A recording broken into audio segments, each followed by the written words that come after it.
Welcome to Canadian Skoolie. I am Randy. Welcome to our channel, Built Lord Tough.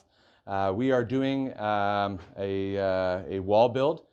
I'm going to show you some certain things that we're going to do that you might find useful. Jordan, if you can go over there, can you grab me some of that flex track? So what I've done is I've gone with, I don't know how many gauge that flex track is, that Jordan? I think it's 20. No.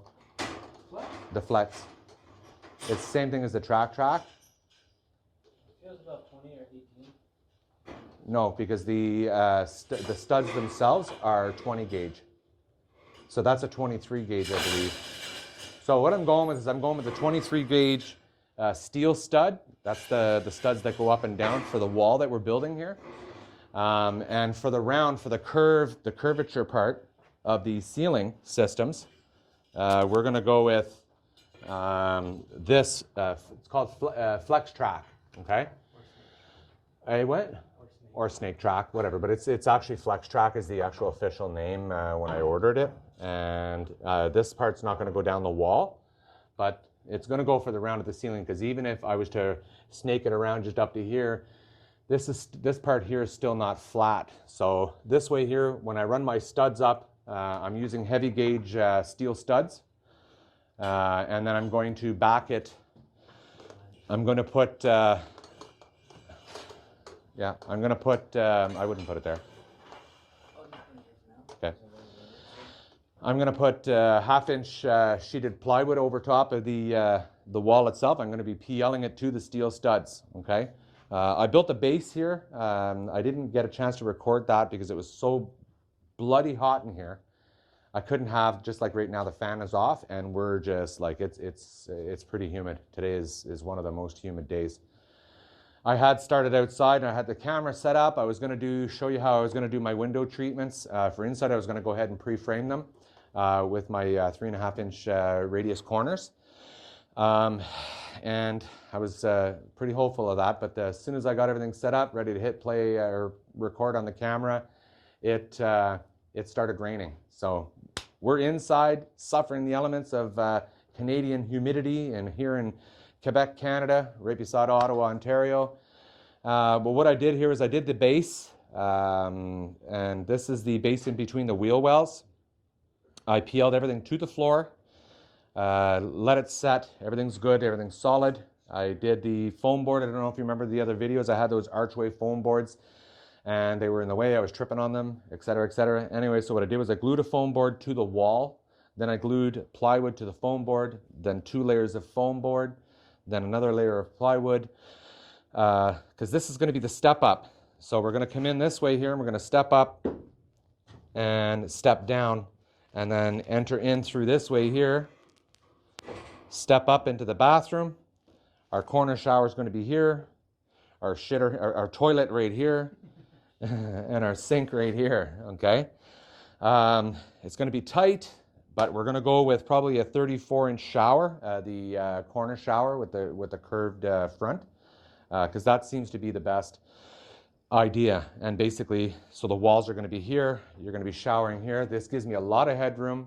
Well, I'll be standing up kind of like this. Gives me a lot of headroom for the shower nozzle. The wall is going to be on this side of the extractor, which is really good, because while you're showering, you're taking out the humidity. It's going right out, okay? And also too, when you're doing this, you got to take into consideration the 1.5 inch, because there's a finished flange. Once I'm done all the ceilings and all the walls and everything, that flange is pretty much one of the last things to go on. That goes on, and it has an 1.5 inch overlip, okay? So I not only had to go over an 1.5 inches, I had to add in an extra 1/2 inch for my wall finishing, okay?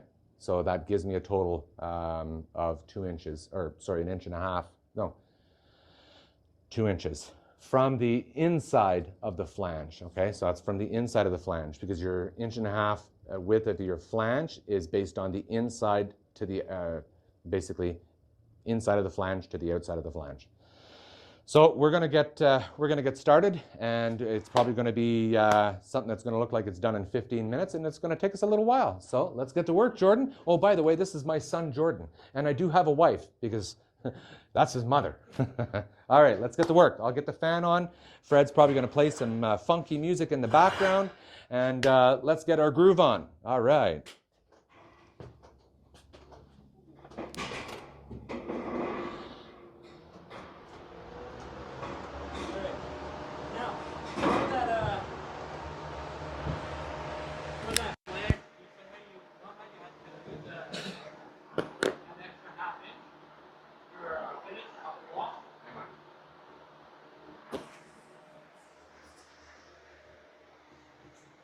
What's that? You know how we had to leave that extra half inch to finish off the wall? That's right. Could you not put the flange in first and then put your finish in and button it up to it? No, because if I ever have to take the flange off to service anything or replace the fan, that flange, you know what I mean? The whole wall, the drywall. I'd have to cut the flange, and it won't look nice. You know what I mean? We've gone this far, we may as well go that extra mile and do it right, eh? All right, get going.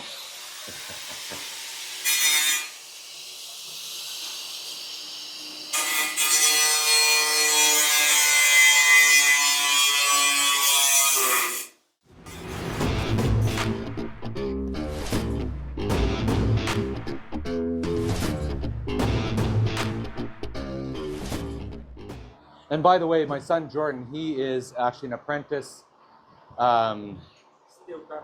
steel stud framer with the Lathers Union, local 2041. And I am a veteran of steel stud framers.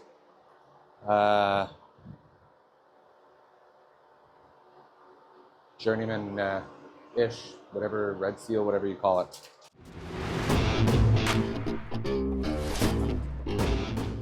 See, and the great thing when you're framing with steel studs is that you put your track down, your bottom track, your upper track, and then you put in your studs. The other way with wood, you have to build it on the ground, lift it up, and you have to, or else you have to toe nail it, toe screw it. Yeah, I prefer steel all the way. I was avoiding using steel in the bus. He wanted to, but I was like, nah, I'll use wood. So, wait.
Your safety glasses and stuff and hammer is up here, Joe.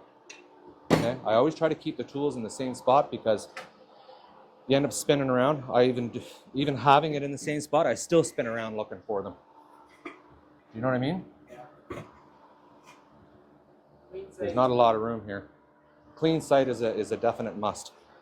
This way here, any of your cuts and stuff like that. So this is a cut piece of track. We don't need track right now. So let's clean up our track mess. Pull these inside of it. Look, see? Takes up less room. This one here ready to receive another one if it needs. The grinder, stick it over there on top of the table. We might still need. Yeah, just stick it on the table though. This way it's out of our way. And then now your stud. Oh wait, never mind. We're not doing a stud. We're gonna do a flex track. Do the flex track, yeah. Yeah, it's flex track. So your wall is flat, okay? Up until here. So the camera can see. I don't know if the camera can see that, because while I'm explaining it. Yes. Okay. You stand on this side. Okay, so back up a little bit. So the wall, what I did when I installed the blockers in the previous videos, you'll see I made it so that this top, when I furred it out, this top strapping is flat with the wall. So I can go as high as I can with a flat wall, okay? So when we run our stud, Jordan, we can run it literally till it touches this here, okay? So our radius, our flex track or radius track, it's only gonna come to literally to the end of this. I mean, we can go a little further, that's fine, because you have to anyways, because it's gotta overlap so that you can button it all together. Yeah, because our stud's gonna carry up and then our flex track is gonna go. That's right. So the track goes in first, then the stud, correct? Correct. All right, and we don't need that anymore.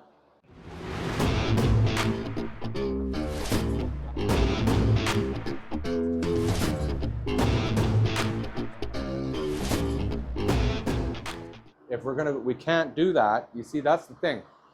When you're doing this, you can't, using a laser is very, very tricky because the thing is I have a laser up. Now I want to make sure that these marks are true and true to the bus. Because if the bus is this way, the laser is always going to shoot level. Then, when the bus does get level, guess what? It's crooked now. So we have to really make sure. So what we do is the hat channels, is we measure over from the hat channels, what we think would be the hat channels, over to make sure that we haven't skipped a beat in each one, because making sure that this is level is critical. It's actually one of the most critical parts.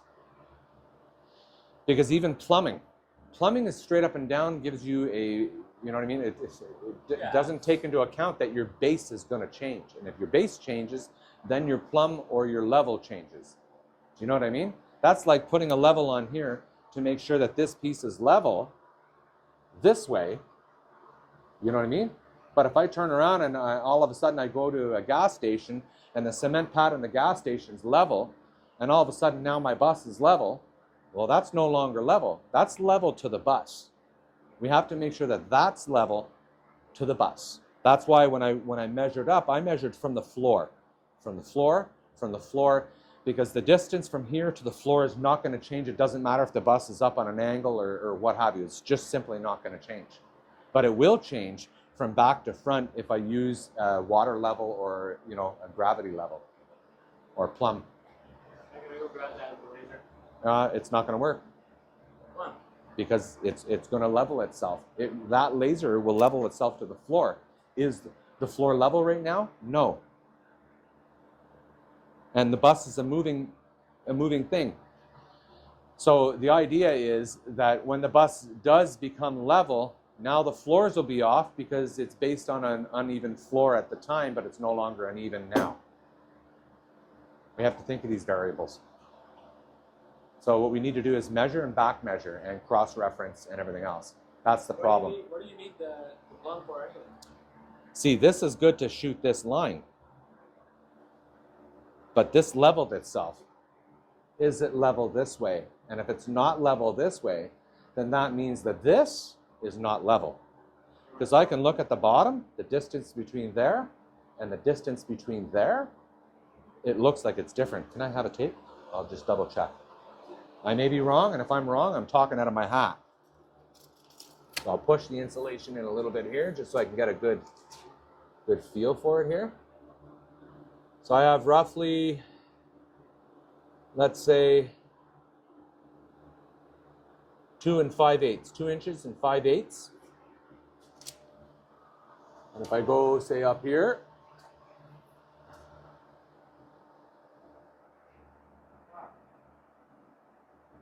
see? What do we have? Here too. I have 2 1/8, so I'm 1/4 of an inch off. I have 2 1/8 here. But down here, what do you have? 2 5/8, I bet you.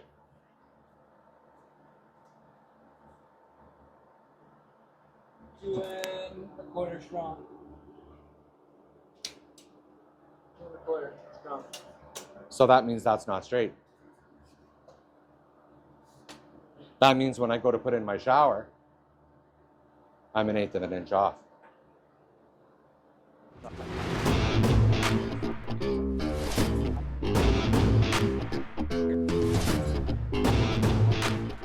That's why it's important that we check things and make sure that we back check them, because even with a laser, we looked at it and we were 1/4 inch off. 1/4 inch off, when I go to do the finish and I go to install the corner shower, 1/4 inch makes a huge difference. That means that you're gonna have this big, thick thing of caulking, and it's gonna look nasty. That's gonna make your finish look like garbage.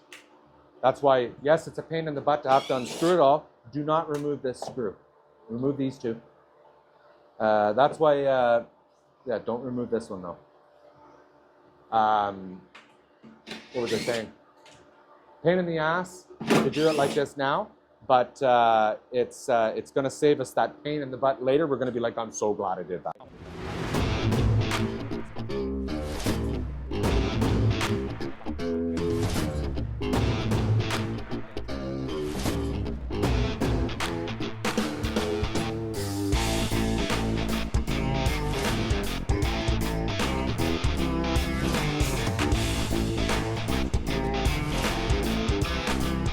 All right, so it looks like we ran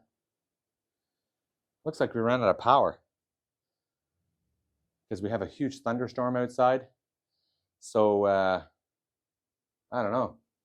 I was just cutting some blockers because I was going to run some extra support here for this wall when it goes up, so that I'd have something to fasten to. Hopefully the power comes back on. I'm gonna pause the video again there and see if I can find out what's going on. This is all part of things that come into play when when you're trying to do stuff like this. My wife has gone away for the weekend, and I figured I'd be getting a lot done, but I just seem to be getting, you know, I go to start cutting out the window treatments, and then all of a sudden the rain starts. As soon as I pack everything in and say, okay, well, we're going to do the walls, the rain stops. And as soon as I get flowing on the walls, then the power goes out. So anyways, let me go and check to see what's going on here, and I'll be right back. All right. So we have no power. Power in the house is gone from a thunderstorm, but it's not really even a thunderstorm. It's whatever it is. So we're gonna just keep on going because we don't really need a lot of light to see. But y'all, I don't know if y'all can see me, but we're gonna keep going.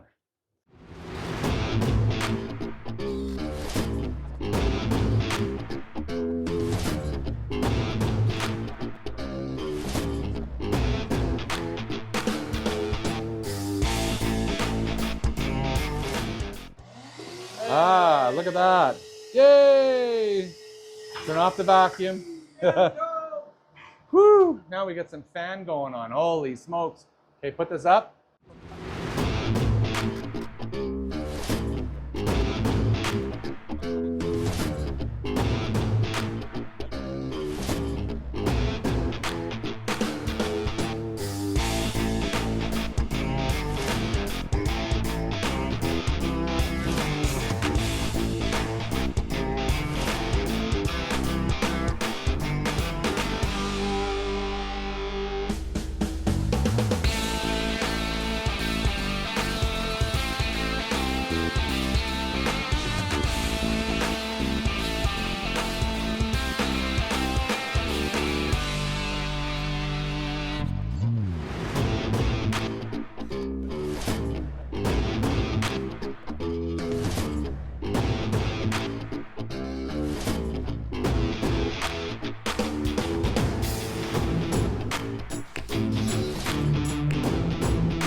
Yeah, you screwed it up, man. How did I screw it up? I don't know. Let me give me the tape now. Don't put any more in. I got to make sure it's whatever it is in 5/8. 29 and 5/8. We're bang on the money on this side. So what we'll do is we'll make sure our track goes right to here. Screw it in here. Screw the track all in, right? then screw it in here. Then we can take this all off. Why did we screw it again then? To keep it this way and this way. It's plumb, it's square, it's good. It's because my distance from here, I have a reference point. My reference point is this corner right here. Doesn't matter about flippity floppity, floppity floopity, okay? Because look, 29 5/8 strong, bang on the money. Okay, so you know what? We're gonna have to do a 3-4-5 on it. That's what we're gonna have to do. Move. So sometimes when you're faced with something like this, you do basically a carpenter's square, 3-4-5. So you'd measure, I'll measure 3 feet that way, from this point to this point.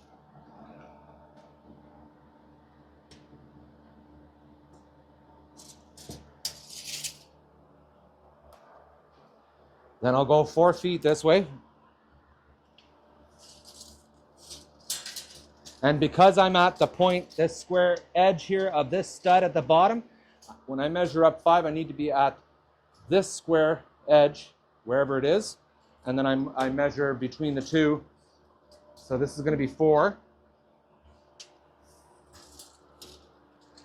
Can you hold the tape? Or mark me at 4. The pen's here. Here. Right there. Mark me at 4 feet. Right in the corner edge. 4 feet. Yeah, okay. So I step back. 3 feet. 4 feet.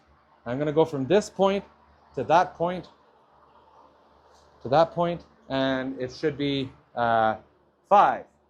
Put it on right on the point. See the tick there? You on it? Yeah. Oh, we're way off. But, Jordan, is it the floor that's off? Wait, is this side supposed to be on the pipe? Yes. Okay. Is it on? Yeah. I'd say we're literally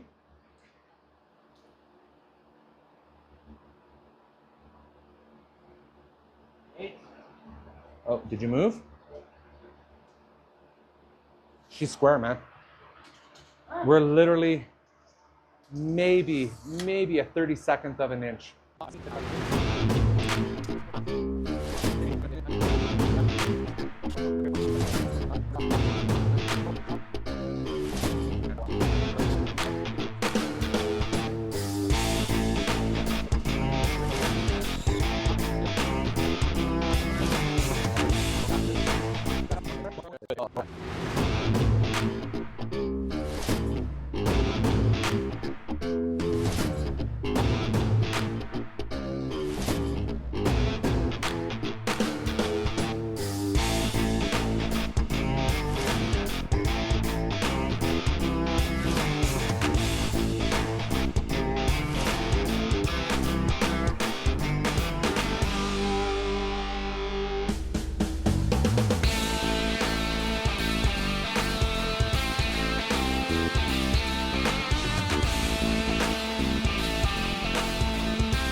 Hi there. Sorry, the voiceover seems to, or the voiceover. I'm doing a voiceover because I was recording on my phone here for the video, and it seems like I ran out of memory. I didn't know that. Fred told me. He says, "Well, how much memory do you have on your phone?" And basically, anyways, so what you're seeing happening here is I have to do a voiceover for the remainder of it. Is basically I used a flex track, steel stud flex track. In order to get that round on the bus, as you can see, and I used a heavier gauge, 20 gauge, I believe it's 20 gauge steel studs, and they are all screwed and glued, and not tattooed, but they all screwed and glued.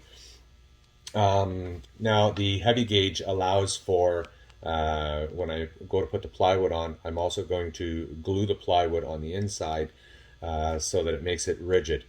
You'll see that in the coming videos, basically this bathroom thing that we're framing up. As you can see, Jordan, he's screwing down the base track and then the flex track on the top, and then he's putting the studs in. And you saw earlier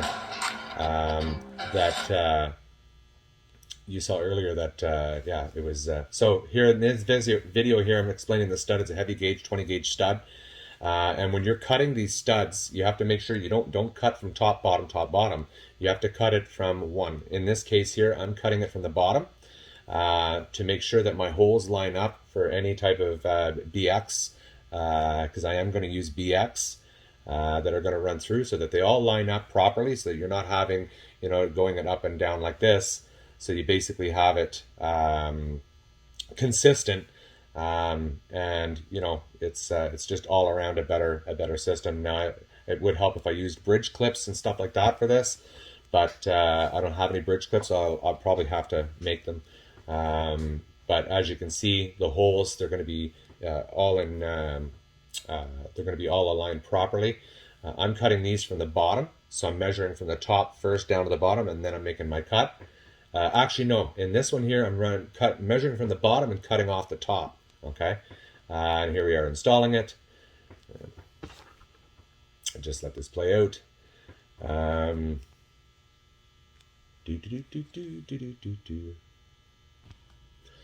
So as you can see here, again, the audio is cut, but the way I'm doing this is I'm actually going to frame the wall into the floor, the main floor of the bus, and it's going to be glued down. And then when I put my flooring on, my plywood on, then I'm going to also glue the plywood on. Then I'm also going to glue the floor backing onto the plywood and screw it. And then the floor topper will go on. This is going to basically make it so that everything's locked into place, okay? Rather than just the conventional home style where you're running your floor right on top of everything. Anyways, if you like what we're doing here, please click the subscribe button, click the like and the share, and please add some comments. It'd be nice to see some comments that we can reply to. Yeah, that's about it. So until then, God bless. Have yourself a great day. You take care.